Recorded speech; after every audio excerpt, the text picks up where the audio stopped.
Assalamualaikum warahmatullahi wabarakatuh. Kembali lagi di kelas saya. Kali ini saya akan membahas tentang struktur teks eksposisi. Selamat belajar, semoga bermanfaat. Terima kasih. Assalamualaikum warahmatullahi wabarakatuh. Selamat datang kembali di kelas Bahasa Indonesia dengan materi struktur teks eksposisi dan kaidah kebahasaan dalam teks eksposisi. Selamat menyaksikan.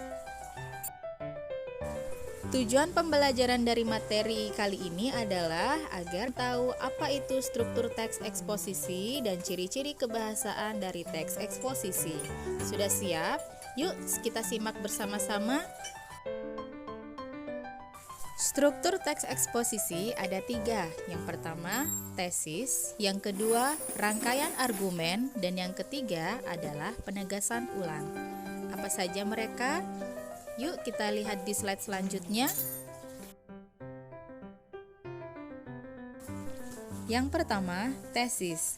Tesis adalah pengenalan isu, masalah, ataupun pandangan penulis secara umum tentang topik yang akan dibahas dalam teks eksposisi.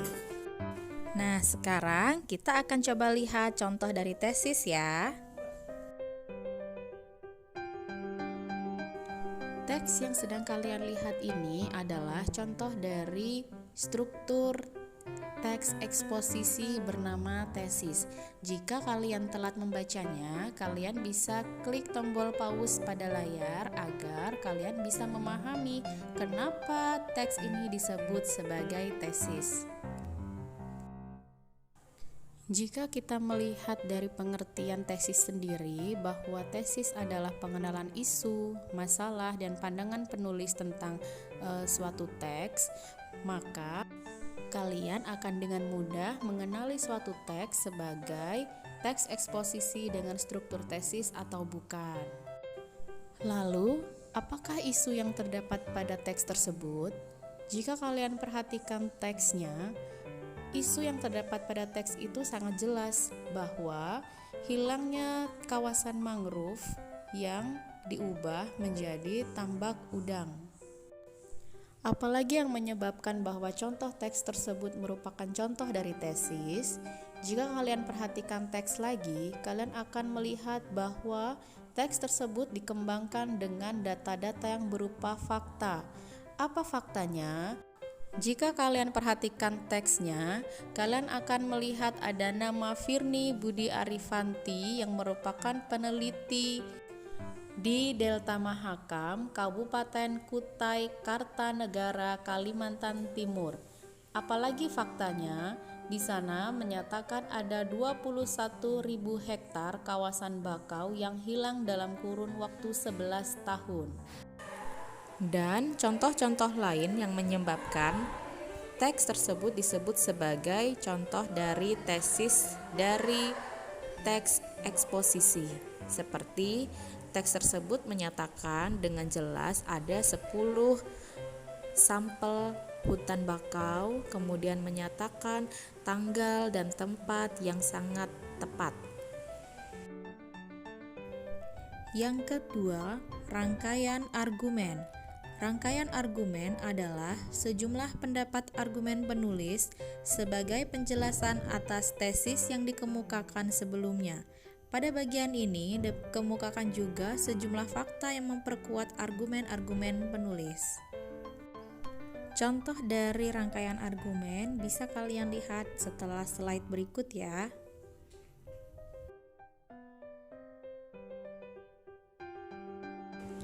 Contoh ini bisa kalian baca dengan jelas dengan cara menekan tombol pause pada layar ya. Jadi, agar kalian dapat melihat rangkaian argumen yang terdapat pada teks tersebut.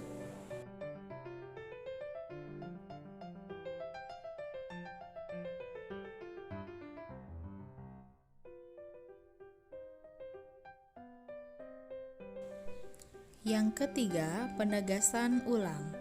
Penegasan ulang merupakan perumusan kembali secara singkat dan sering juga disebut sebagai penutup dan simpulan. Teks yang sedang kalian baca adalah contoh dari penegasan ulang atau yang biasa kita kenal dengan simpulan. Sebagai informasi untuk kalian bahwasannya contoh dari teks yang sudah kalian baca sejak awal video ini adalah satu kesatuan teks.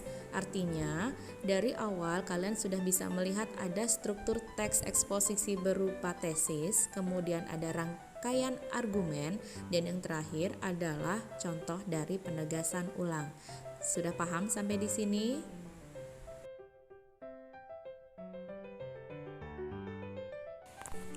Bagi yang sudah paham, kita bisa lanjutkan ke materi yang selanjutnya. Tapi jika ada yang belum paham, kalian bisa ketik pertanyaan di kolom komentar ya.